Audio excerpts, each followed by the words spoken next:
Part 2. The blackened Featherella didn't sleep that night.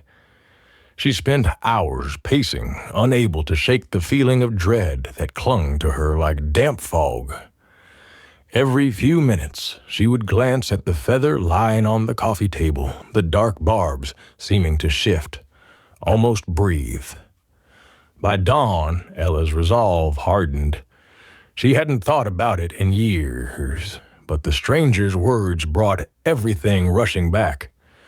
The accident on the narrow country road, the shattering glass, her desperate pleas to keep it a secret. Only 2 people knew, her and... A knock at the door. The sound was softer this time, almost tentative. She took a breath, steeling herself as she moved toward the door, feather in hand.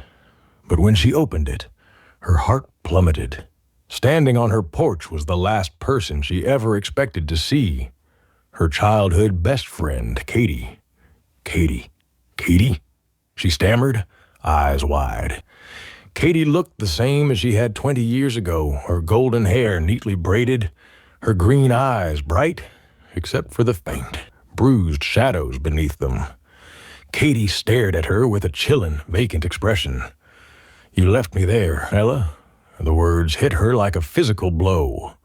She took a shaky step back, but Katie only moved closer, her face eerily blank. "You left me." Katie's eyes darkened, and the feather in Ella's hand began to smoke, burning hot, as if it were turning to ash. She wanted to drop it to ash.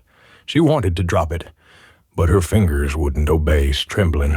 "Oh, I'm real," Ella whispered, voice trembling. "Oh, I'm real, Ella," Katie said, her voice shifting, echoing with the stranger's gravelly rasp.